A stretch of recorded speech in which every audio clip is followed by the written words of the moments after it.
taking care of our soldiers when they return from war. Right? We're all well aware you don't simply return from war, go back to your regular normal life, and everything is great because you've left the battlefield. I think that is the key to understanding the reward that HaKadosh Baruch Hu gives Pinchas for his heroic actions. At the end of last week's parsha, right, you have Zimri and Cosby who are publicly fornicating, disgracing God's name, tremendous chil Hashem. And Pinchas gets up, he takes a spear, and he literally skewers Zimri and Cosby, and the plague stops. And HaKadosh Baruch Hu comes and he says at the beginning of this week's parsha, right, Hineni noten lecha et briti shalom, right, you've shivat chamati, you stop the anger, but lachen emor hineni noten lo et briti shalom. Therefore, I am giving you a covenant of peace. Right, what is that covenant of peace? Why is it necessary? Right, Pinchas she get a better reward. Right, I don't know what it is, but I can think of a lot better things than simply having a covenant of peace. Right, what type of peace should it be that people? Right, maybe Hashem's going to protect him from people coming to kill him because he killed the prince in Israel. Certainly a possibility, but the Netziv says something unbelievable.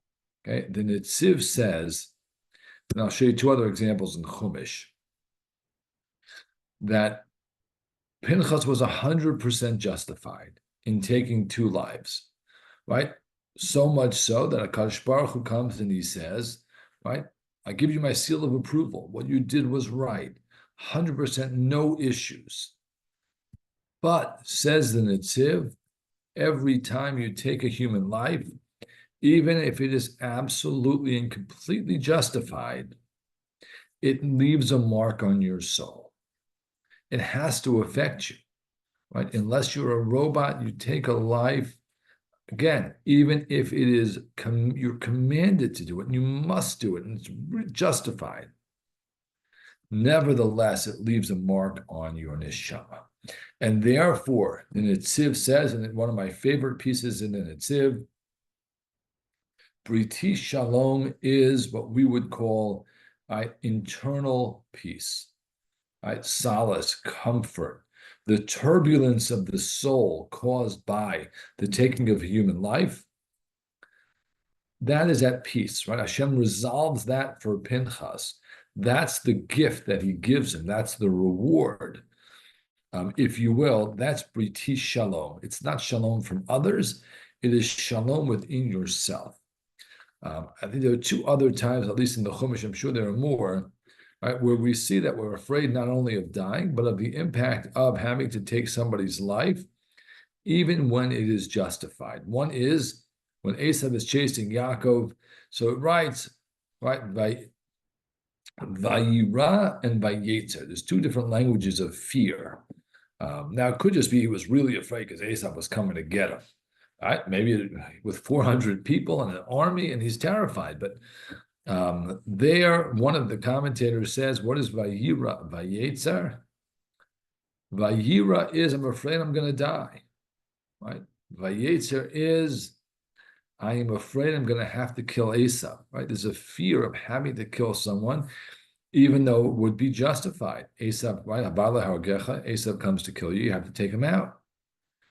But he was nervous about the impact of having to kill Esav. Right? The other places in Devarim, when you have the exceptions to a voluntary war, and not to an obligatory war, but when the Jews undertake a voluntary war to expand the country, to capture new territory, so there are exceptions, and one is Ish Hayareh V'rach Halevav, the person who is afraid and soft of heart. And there too, right, two languages, and some explain that when you go to war, there is a fear you're going to be killed, right? That's very normal. But there's also a fear that you're going to have to kill. Right? And in all of these contexts, right, and certainly in the context of war, as we currently see, there is a mortal enemy that has to be killed, right? The Hamas fighters, the Houthis, whoever, which are the Hezbollah, Right? When they come to attack us and they want to kill us, we have an army, we can defend ourselves, and we have to, it's a mitzvah to go to war. It's 100% justified, just like Pinchas. But we fear, right, that doing our mitzvah is going to leave a mark, right? It's going to affect us inside, internally, our soul. And therefore, the bracha that we give, right? There should be all kinds of social services and therapy for soldiers coming out. And the bracha that we give them is after they've done the mitzvah of protecting Am Yisrael, that HaKadosh Baruch Hu should give them, just like he did Pinchas, briti shalom, internal peace, comfort, solace, right? To help them deal with what they saw and what they did. Shabbat Shalom.